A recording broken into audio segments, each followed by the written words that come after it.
all this is going to be the next sort of, maybe 15, 20 minutes or so really, unless you want to check any questions, please feel free to ask anything you want from a referee perspective or side of view. I don't know nothing much else beyond that, so don't bother asking me.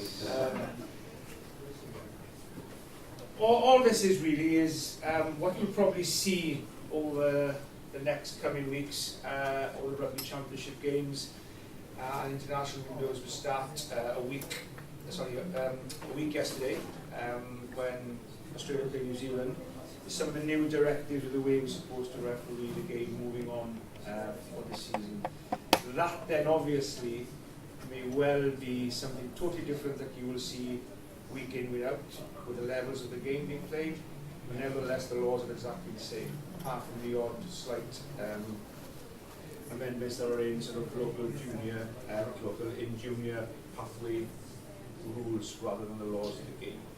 But everything, pretty much everything that is here will filter all the way down throughout the levels. So what you will see is boys and girls who watching the games in the next couple of weeks, or the Pro 14 starts, or the Rugby Championship starts, what they will see players doing and being able to do in that game, they will obviously try and copy it and do at the levels as well. So it is important that even though this is something that we address at World Rugby level, it filters all the way down to the grassroots.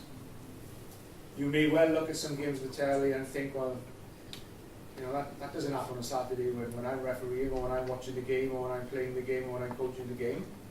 But evidently a lot of it will. You know, that's what they've tried to do. You know, boys and girls play the rugby because they want to be like the people who represent the country at that level. So they will try to do and copy. So this really, I think, is quite relevant in one terms. They all will filter down all the way down to all the levels of rugby.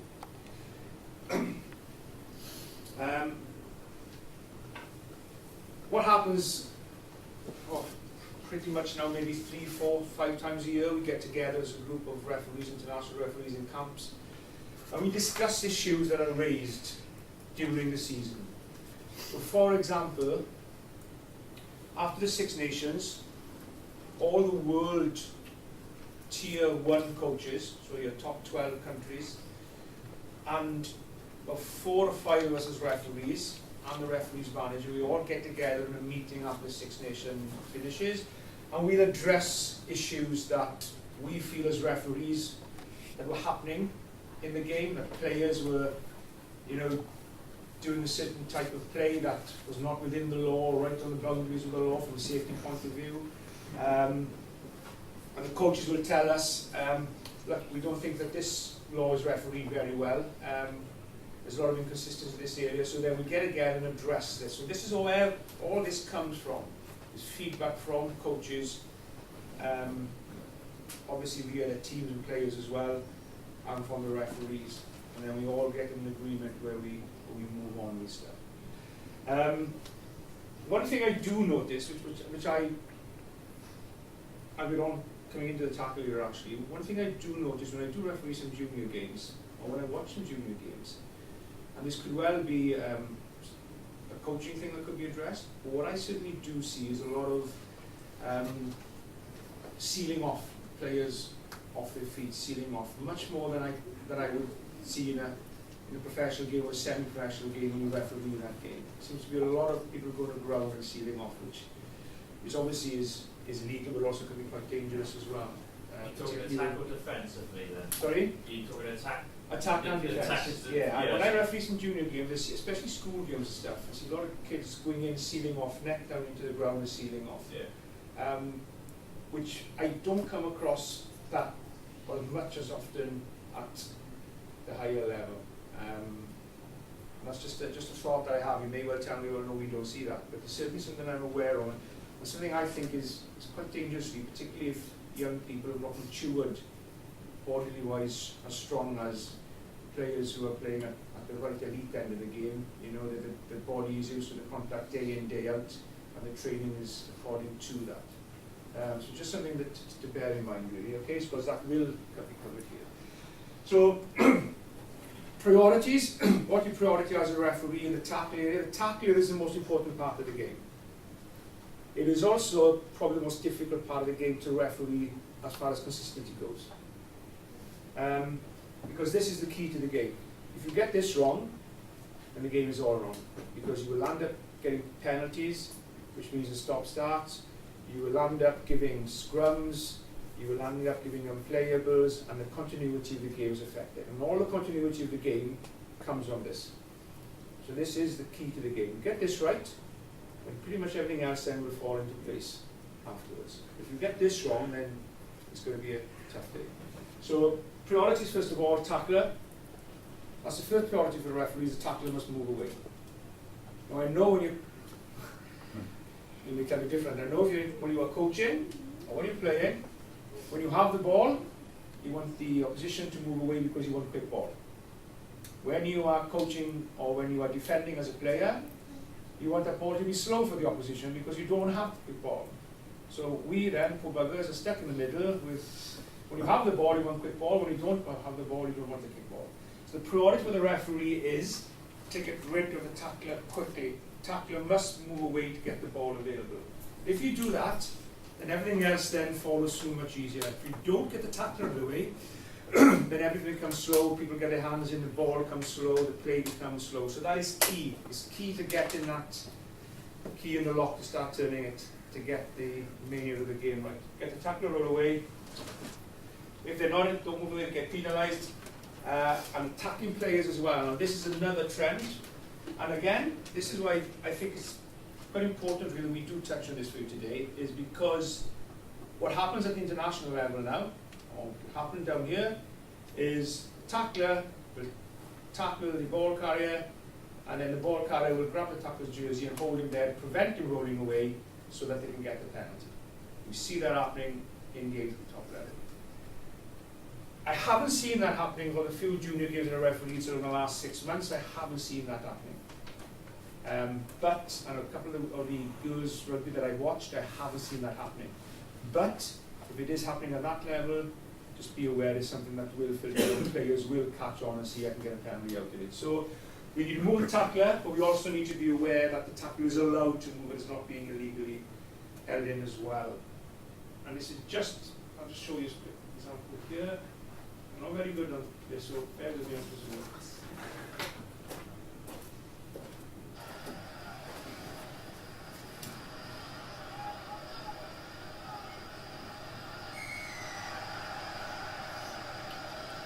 That penalty is wrong.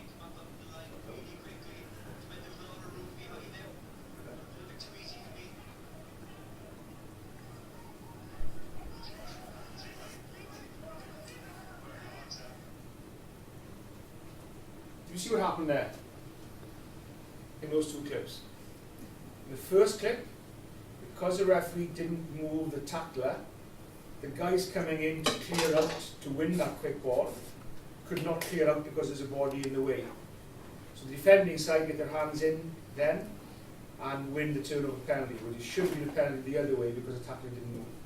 Same thing happens here. Because he hasn't moved this tackler, he's on the wrong side, England are unable to clear out, which is not a bad thing. England are unable to clear out, which means then Wales get hands in the ball and they slow all the ball down. So that's why it's important. So if you looked at those two incidents there, it's messy, it's slow, the body's everywhere, the ball is slow, which you don't want in the game.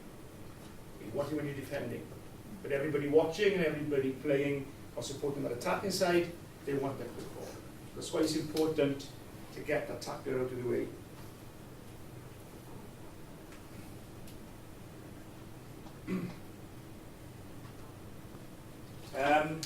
So not rolling away should be penalty. Is another example here.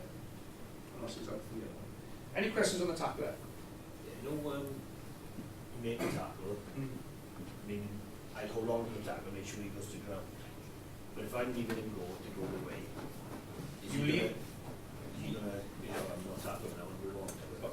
You leave him go once you hit the deck with it. Then, but he's got to leave the ball go as well. So if he gets back up with the ball, then he gets penalised too. So you've got to leave the ball go, get up to his feet, and then pick the ball up. So then the referee should be refereeing both the same way. If he goes forwards though, you know what constitutes like not being held? Do you know what I mean? You know, sometimes they'll go ground, obviously both think, okay, he might roll and get up again. But was he held when he was put to ground? That's the thing. Section between the head and sort of just You know, you're saying as soon as he gets to the ground, you've got to release him. You're not going to make a very good referee, are you? I I understand what you mean. You need to decide. yeah, when The tackle is if you've held somebody, so I've grasped the person, I've held him, and I've brought him to ground. And brought to ground, you once one knee touches the ground of that ball carrier, it's then a tackle. So then you must release him, and then the ball carrier is on the ground, he must release the ball and get to his feet. You need to decide that he was held and brought to ground. If you feel that as he went to ground, he lost his grasp on him, so he wasn't held, then you can allow him to get back up to his feet with the ball because the tackle wasn't complete. So then that's something you need to decide. Nigel, would you call out tackle in the game at all? I mean, when I was refereeing youngsters as a teacher, I would say tackle and call when it's sort of. I would always, and again, when I go back there, you may see things different happening on TV than you would do on other levels of the game. But I think the communication part at the top level of the game and the sort of junior, sort of early learning, when people start playing the game early on, the communication should be the same because you speak a bit more at the top end of the game because you need the game to flow. It's the entertainment value, which then you will be looking and think, well, that doesn't really happen on a Saturday, but at that level, it's encouraged, the talking is encouraged a bit more. As long as it doesn't advantage any side, it is encouraged because you need a spectacle, because that's what gets people playing the game. But also as well, the same thing happens at, like I don't like saying the lower end of the game, but the community grassroots end of the game, which is not the lower part of the game, it's the most important part of the game.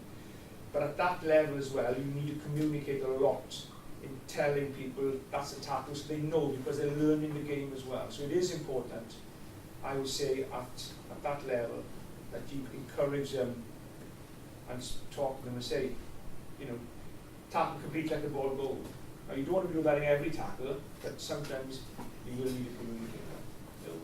In the 20s last year, I saw a few times, especially when it was English, they almost crawl in.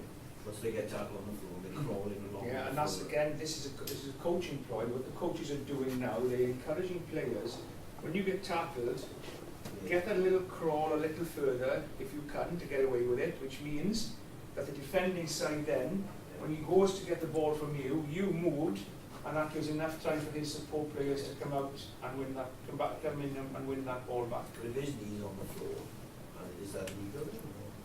Technically not, but if you want to go pick the law book up now and referee, no, I'm not saying, I'm suggesting you do. If you want to pick the law book up and you want to referee everything that's in there, you're not going to have a game. So what you need to decide is the balance then of, you sit the floor, the momentum and stuff, he's moved a little bit, let the ball go, fine, play on. But then if he's moved twice or too much, which has prevented a contest because of him doing that, and that's why he's doing it, then that's when you need to penalise. Or you will say, you know, if you see it happening, there's two ways you can referee. And I think the best way to do, particularly with boys and girls at a younger age, is to encourage them to understand what's happening as well. So you do see that happening once in a game, then you have a word with that player and say, look, next time we get a tackle, we should let the ball go a bit sooner. So you've dealt with it then. And if they don't do it the next time, then you can penalise it. So you need to bring that, a lot of that into the game as well. Then the assist tackler. So after you move the tackler, you want the assist tackler. The assist tackler is usually, most tackles today are 2-on-1.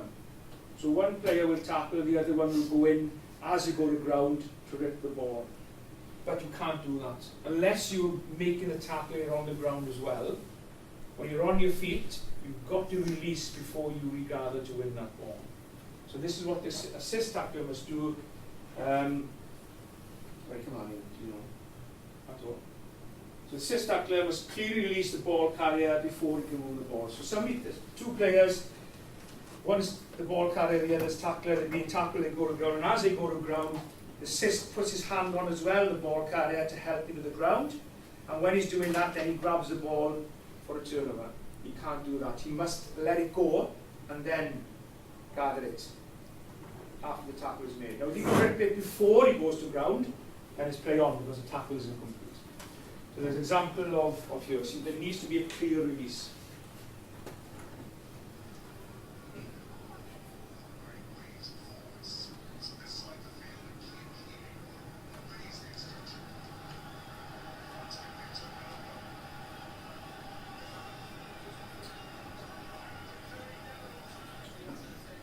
You see here, nobody's clearly released before regathering, so that should be a penalty to Ireland.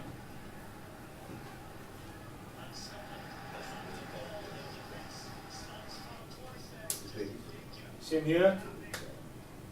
This guy, because he hasn't got the ground, before he does that ball, he's got to do that. It's only a split-second thing. Okay. It's very difficult to judge that. Arriving players, and this I think this is quite important. This is because at the top end of the game, you will see people going off their feet. You will. So I'm not going to say that it doesn't happen at the top end of the game. It does. But to me, when I referee outside the Premiership, when I referee outside the sort of professional Pro 14 international window, which is the semi-pro games, in the Welsh Premiership or other community league games, this is one thing I certainly do find very different. There's a lot of sealing off, particularly in school games for whatever reason. The players, the first man will go in, head to the ground, and seal off. So I think this is something you really have to be aware of and encourage players to stay on their feet. Is to go in low and sort of in low the ball. You look at it like a plane taking off, a plane landing. The plane is taken off, it comes in, it's low, and it takes off. So you come in low to the contact area, you make the contact to win the contest, and you drive off, and then you go off your feet, just play on. If you come in like a plane landing, just coming straight in like that to prevent any contest and just going in over that ball, particularly when you're going in with the net to the ground straight away, and that is illegal and it is also dangerous as well. Particularly, I think, at younger age groups. So I think that is something that everybody, I think, needs to look at that part of the game. So, arriving players, there'll be triggers.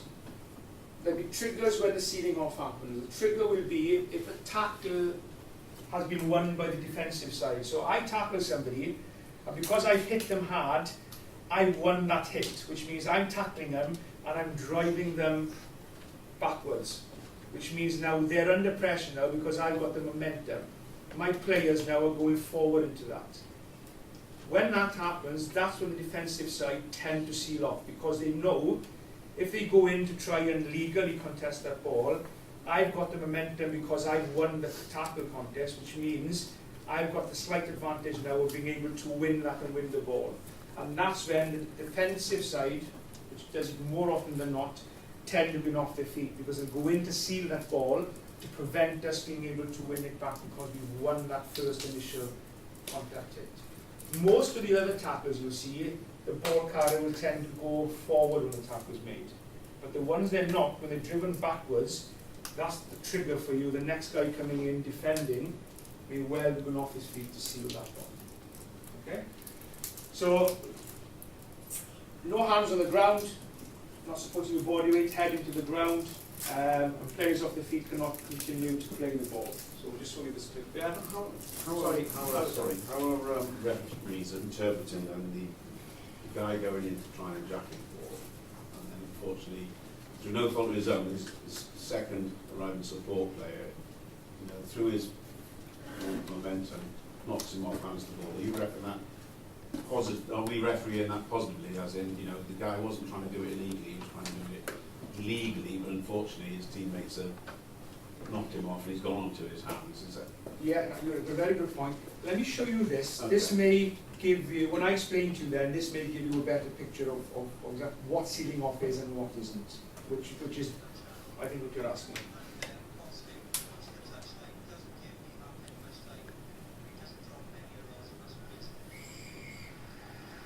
See that?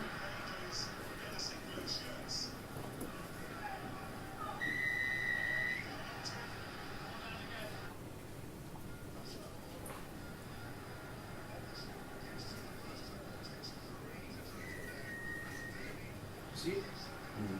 That's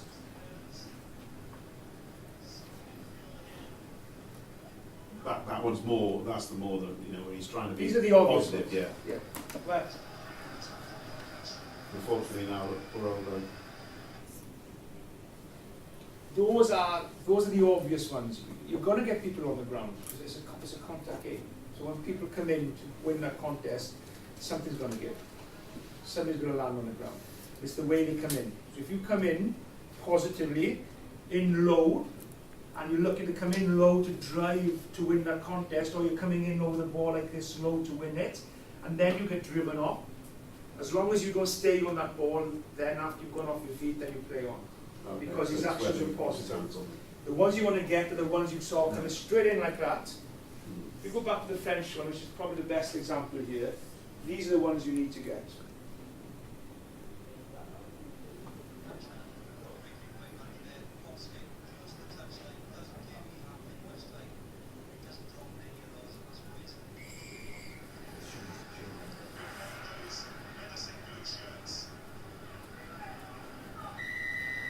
See what they've done? They're going backwards with Ireland there, so they're under pressure.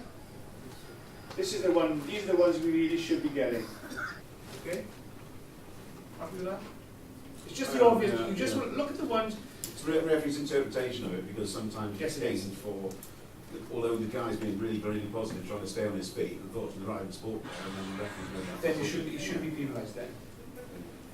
You should be penalised. The only reason he will be penalised then is come in positive, the guy behind him has knocked him off his feet, That's the and right- then that's what he I'm trying to stayed get to. there, Yeah. not moved away off the ball.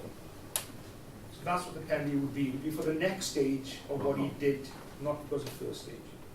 We do see now, sorry, just building on that one, the next arriving sport player now is sometimes wrapping around the waist and trying to hold him up. Seeing that? So the jack was trying to hold him up. Yes. Is that, what's that deemed as? Is that just coaching to prevent the guy going off his feet? Probably Is coach that- should get it to to get try two and- there in a yeah. stronger position probably, I would think, yeah. To try and pull Yeah. him back? And there's nothing illegal in that, really. In fact, that would be something that would be quite positive, I guess, because it is. Okay. So, driving players on their feet.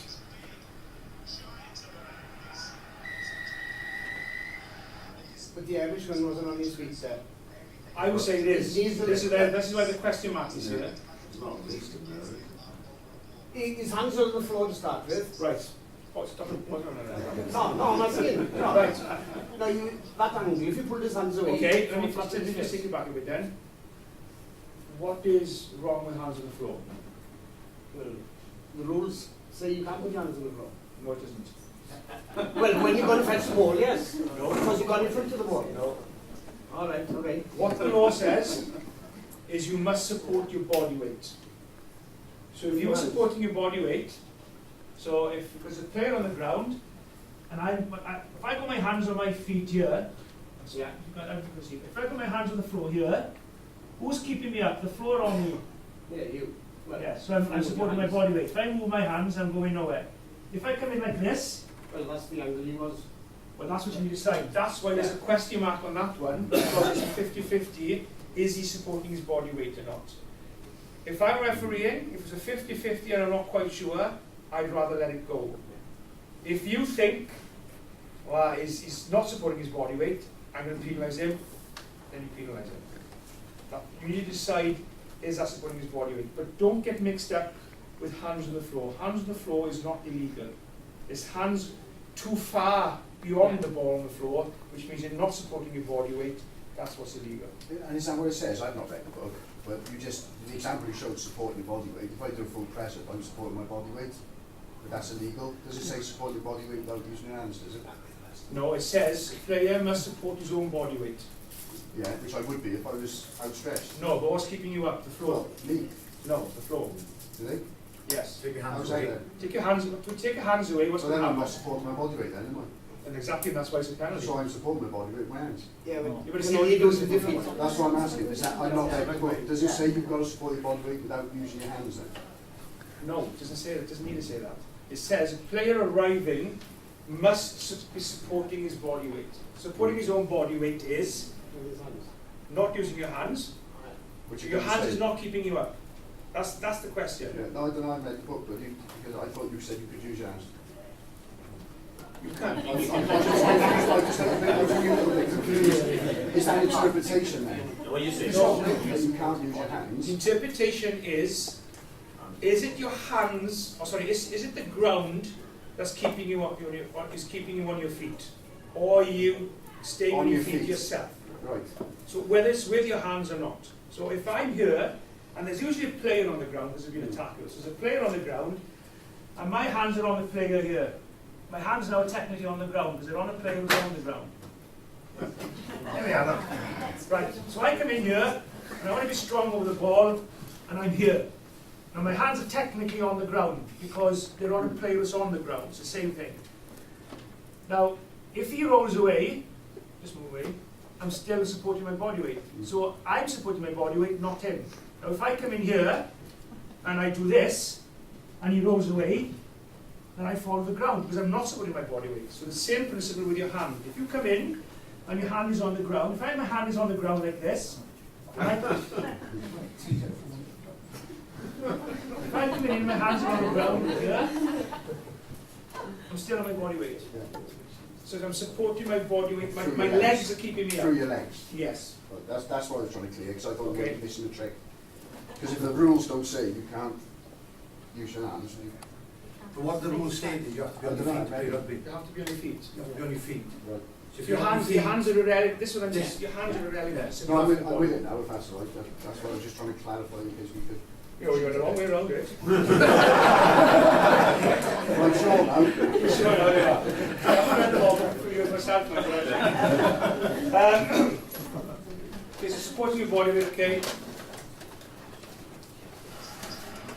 If you think he's supporting his body weight, you play on. If you think he's not, then you penalise him. It's as simple as that. That's a 50-50. That's why there's a question mark there. You don't get to gets to his feet. Yeah, go away, You took him hands out there. Yeah, he would. His hand is, that's not illegal. His hand on the ground is not illegal as long as he's supporting his own body weight. Yeah, but if you had taken that hand out. That's your perception, isn't it? Same there.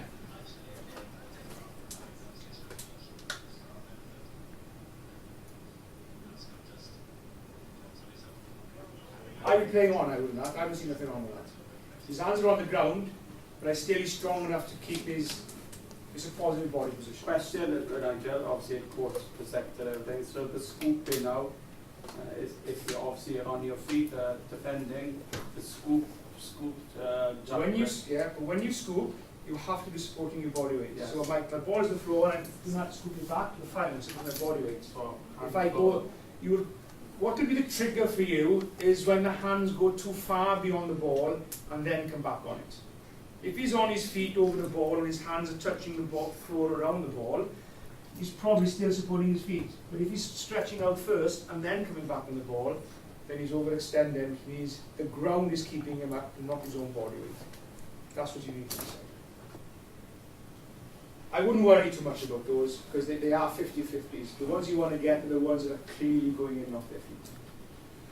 So supported player must not land directly on players who have removed the defender to prevent the contest. Side entry, you must come in through the onside line, which is now right across the field. You cannot come in from the wrong side or at a 90 degree pretty much. So if the tackle's happening here, you're playing this way, and I'm coming into the tackle here, then I'm fine. The ones you want to get are the ones who are coming in sort of straight from the touchline in to clear somebody out or the wrong side of the tackle or coming in that side. There's a gate still playing, eh? Not really, no. The gate, because the offside in the tackle, I was going right across the field, so there is no gate anymore. There was a gate before. Is that meant to be how with the one man over the ball now forms your offside line? Is that where that rule come in after? That's it, I'll come to that in a minute, yeah. Okay. Okay, we'll get them out. Again, what I mentioned earlier, takeouts. I'll show you this because this is happening quite a bit. And then the trapping is what I was telling you earlier, when players are clearly holding people in, preventing them rolling away. Just be aware of that. If that has happened at the junior level, they've got a very good coach.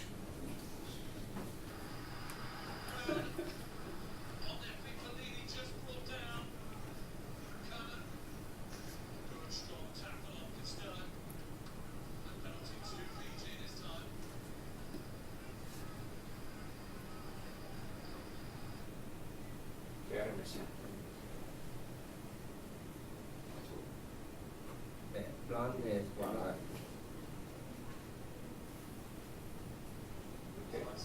You watch the takeouts here, just something that's creeping in a lot to the game. Look how far beyond they take them out. Can't do that. It's got to be over the tackle, that's what a meter really is. He's taken him too far, and he's taken him to ground.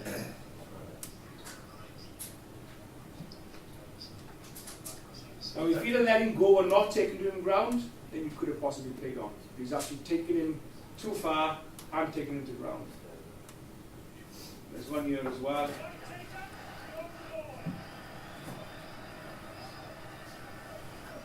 So he's taken it, what's the...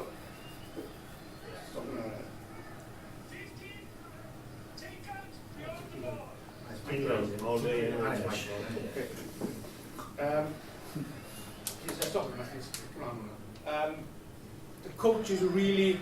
I'll stop it, the coaches were really strict on this, because when they'd taken that player out too far beyond the ground and taken to the ground, they'd taken now a defender out of the line, which means that I can't defend this all. So then the scrum half or whoever picks the ball up and come through the hole because I've taken this first line defence out. But what it also means that if they've taken me out of that defence line, everybody else has to shuffle in now to cover that hole, which means then the attacking side has the advantage of more men out wide, which is not necessarily a bad thing really, to be honest, but it's not within the laws of the game. So far in that attack there, maybe roughly a meter. About a metre. When you talk about tackle area is around, it's like a coffee table pretty much. Anything out beyond that coffee table then is in the border where you need to be looking at it needs to be viewed. It's around that metre and it's the dead ruck. How bad is it? Come on.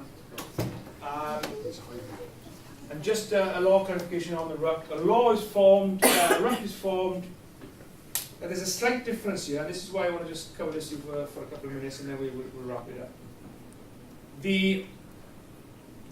When the new law came, they brought a new law in after the England-Italy game, where in the Six Nations 2 years ago, when Italy would not be putting somebody in. So to have a ruck formed, you need one person from each side or more on their feet in contact over the ball. When the ruck is formed then, there's an offside line that goes right across the field. 2 years ago, when you didn't have a ruck formed, the offside line was just that gate, was just that circle around the tackle area, which means you couldn't go in there. But you could be the other side of it because there was no ruck formed. So the offside line is just around here, the coffee table. And that's what Italy did. Instead of going in to clear out to form a ruck, they'd stand back, so there'd be no one-on-one over the ball, forming a ruck, which means the offside line was just that table. As long as I didn't go in that table, I did nothing wrong. Which meant then that I could run round to the other side here and wait on the England side and prevent the pass or disrupt their attack. So what they did, they changed it. They changed then this joining offence, this tackle offence. They changed the law because of that, and they changed it to, once you have one person in, attacking team, over the ball, once one guy is in, or defending team really, once one guy, first guy in, on his feet, over that ball, that now constitutes the offside line which goes right across the field. So basically, it's technically in one sense saying one guy can form a ruck, basically because you've got an offside line. But it's not quite that. You still need two people to form the ruck. So when the first guy comes in, the first guy now makes the offside line, which goes right across the field, which means you can't have people running around anymore. But the ruck is formed when the second guy comes in from the opposition and binds on to me, then the ruck is formed. And the only difference in that is, if I'm the first man in, even though I'm forming this offside line, I can still pick that ball up. Because there's only one man in there and I haven't formed the ruck. When the two guys come in, The offside line remains exactly the same, but none of us now can pick that ball up because we formed the ruck first, which means no hands in the ruck. So if I come in over the ball, I form the offside line. I can still continue to play the ball. So if I get my hands on the ball and then somebody comes in to bind onto me from the opposition, that means now a ruck is formed. But because I've got my hands on the ball before the ruck is formed, I can still continue to win that ball. Only me. The guy coming in can't do so. So that's the only slight bit of confusion really, where some people think, well, a ruck is formed now because the guy is in over the ball because the offside line goes across the field. The offside line does go right across the field, but it's not a ruck. Because if it was a ruck, it means the first guy in can't pick the ball up. Are you happy with that? Come on. So if you're standing over, you've got your hands up, not on the ball, but you stood over to set the offside line. Yeah. Not hands on the ball. I can't tackle you as a defender then, can I? Yes, you can come in and Without clear the me out. ball. Yes. I can just Because take you're you as a rucking. threat. Yes. So I'm just going to ruck you out the way. You can do two things. You can either come in and drive me off Yeah. the ball, which is in law, which is a rucking, Yeah. or if you come in and get your hand on the ball before you make contact with me, you can win the ball Yeah. because you haven't formed the ruck yet. But once you come in and make contact with me, you can't play the ball then. So the only time that ball can be played then is I come in, I drive you off the ball is now behind me there, and the next guy behind me. So you can park on it if it's your ball, for instance, and You- not make an effort, but you're setting the offside line, You're setting the offside line. and that's it. You're not making an effort to pick it up. No, this is fine. So me as arriving. You can do two things. You can either go in and pick the ball up That's the point I was going to say. before you make contact. So you can't go in and make contact and then pick the No, ball but I up. can pick it up before making contact. Yes, you can. Or you can go in and clear Not it that it's up. ever going to happen. Hence why I don't think you're going to see anybody coming in and just... Picking it up. The only time that will happen is somebody comes in and the ball is so quick they pass the ball away, which means offside line is formed. Yeah, I'm just going to play it into you. So no ruck is formed here, so dead ruck. Dead ruck means there's no ruck formed, with his hands on the ball before the ruck was formed. Just play on. So that's effectively the only way the jackal can jackal nowadays, isn't it? First man in, yeah. First man in, so you've got to bide your time really for that. Yes. Another dead, we'll just all use dead rucks, and that's So the gate, sorry, go back to this, because now the gate, you just said the gate doesn't exist anymore.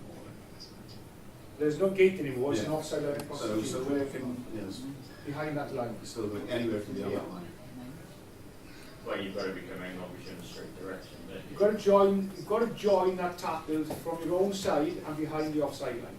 But pretty much, you've got to join it exactly as you joined it when there was the gate, but the gate now is just not a metre or two wide, the gate now is right across the field pretty much. That's the only difference. So when you get your pencil, coaches will teach the pencil shape, it doesn't really matter anymore because the gate is right across there, because you can come across from anywhere else from the offside line. Yeah, but yes, I'm behind. And from your own side. Rear foot. And yeah. So the pencil, so a lot of coaches will teach the pencil shape because you've got narrow gates. So that really doesn't matter anymore. Well, it does matter, it makes it more difficult for the defensive side. You're a bit further away from the jackler, which is enough to give them a split second to take you out of the contest. So it The gate element, because you say it's now it's just doesn't matter. It doesn't matter how far as the gate goes, but it still matters in in regard to the location of the ball. Yes. Nice. Okay. Join with that, right? So basically, like you said, the thing that it did, I've seen it before, it's just, what about on the line outs? Because it used to be when you threw in a line out, you didn't contest the line out, you could still do the same, go around. So basically, there is an offside line now when that boy's got the ball, is it? You know, the line is very different. In the line out, the offside line is down the middle. So when the ball is chucked in, if you want to defend, the Cardiff Blues did a lot of this with Danny Wilson. The Scarlets did it as well when Danny Wilson was here. So what the Blues did last year a lot was, when let's say they're in the Scarlets win the ball, they come down, they won't contest, which means there's no more formed. Okay? Now, there's two things the Blues can't do.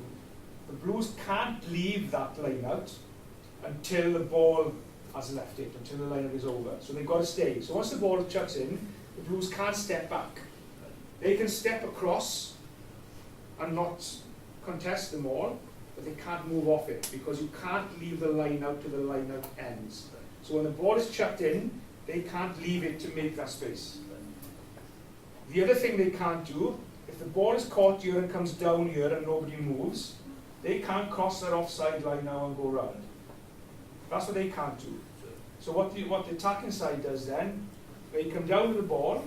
If the attacking side has the ball at the front, and we move forward and the ball's at the front, and the Blues don't come into us, we can keep going all the way to the try line because the ball's at the front. If we come down with the ball at the front, so if we, sorry, let me, this one next. If we come down with the ball, we transfer the ball to the back, and we move forward, we are committing the offence because the ball is at the back, there's no maul formed, so it's obstruction. And the next thing is then, what the defensive side usually do is they send a man round to tackle. But two things.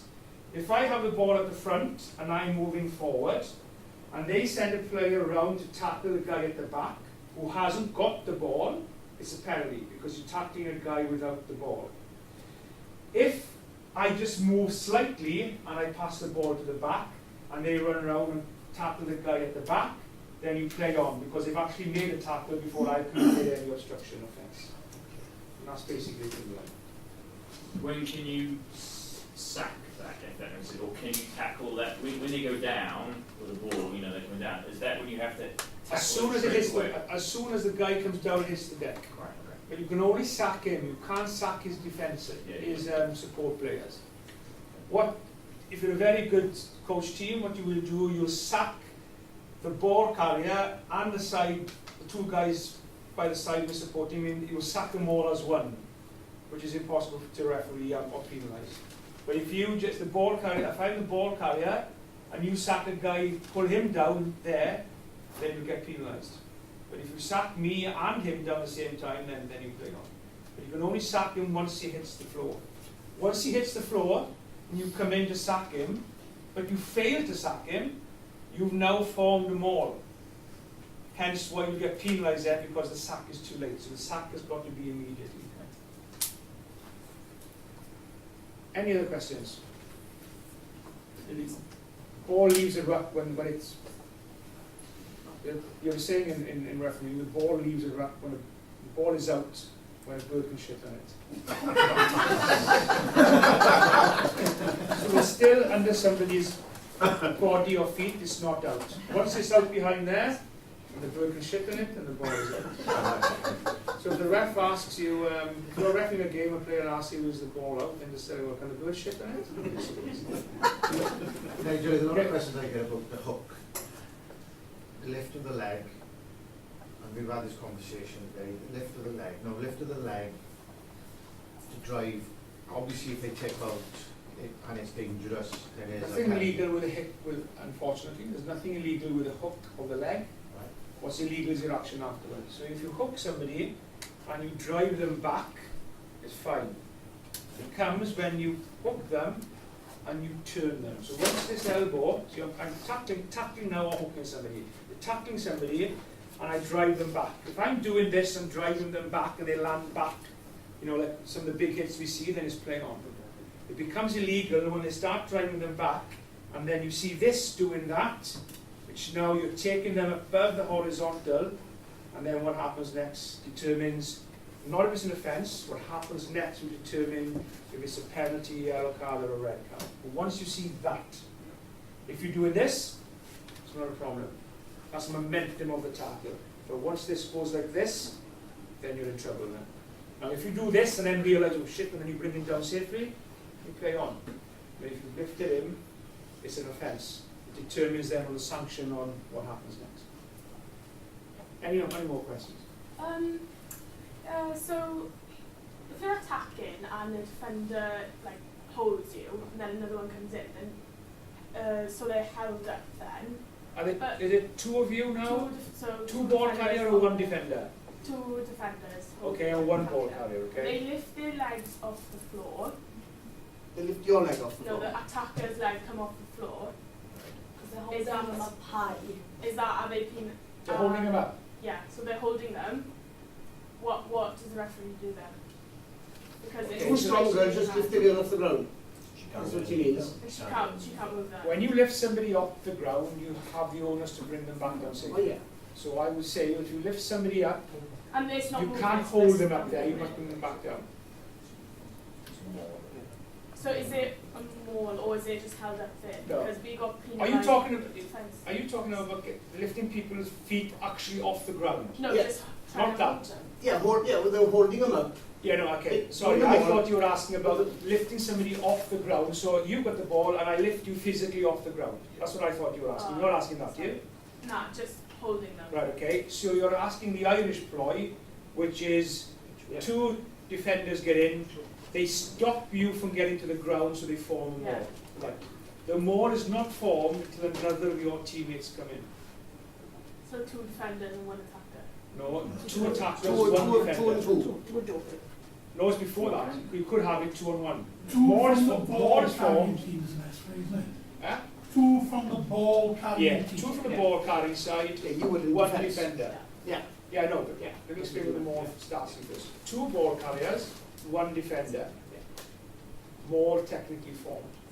But what happens then is you have 2 defenders or more trying to keep you up, stopping you going to the ground so they get a turnover maul and a scrum to put in. Now, the only way you can stop that is this, is if you've just got the ball from your side and nobody joins you, then it's not a maul. If that goes to ground and the ball doesn't come away, they're going to get penalised for not rolling away because it's a tackle. Once a teammate of yours comes in, you now form a maul. Now you either need to get that to ground to win the ball back, or you keep it up and drive forward and get the ball back. If the defensive side manages to hold you up and becomes unplayable, you lose the ball. But what the defensive side can't do, when they're trying to hold you up and then more players come in, they can't then take you to the ground to make you unplayable. Or then they commit an offence as well. So until somebody joins in with you, it's nothing yet. The maul is not formed yet. So if the maul is formed and then the ball carrier's knees touch the floor, is it still a maul? Or is it then classified as a tackle? Which was formed first? Maul. The maul was formed first, so then if it touches the So it's ground irrelevant afterwards, if their knees are on the floor. it's irrelevant then. Okay. But what tends to happen is, if you've got those 2 defenders and 1 attacker, you get to your knee to the ground then, and yes, it's a tackle. Okay. But if more of your team comes in, you form the maul before you form the tackle. Yeah. So then it's a maul or Yeah. something. So the secret is, if you find yourself in a position where you're the ball carrier and 2 players are trying to keep you up, try and get your knee to the ground. Or if you get your knee to the ground as your next person joins in, then that will be played on. Any more questions? Justin Lloyd? Hands up, you know. Okay. We're still on the first one. Right. Okay, so that was just a little bit of something for you, which I hope is you'll find it helpful in any capacity, really, when you're coaching, playing, or even refereeing some games. Cheers.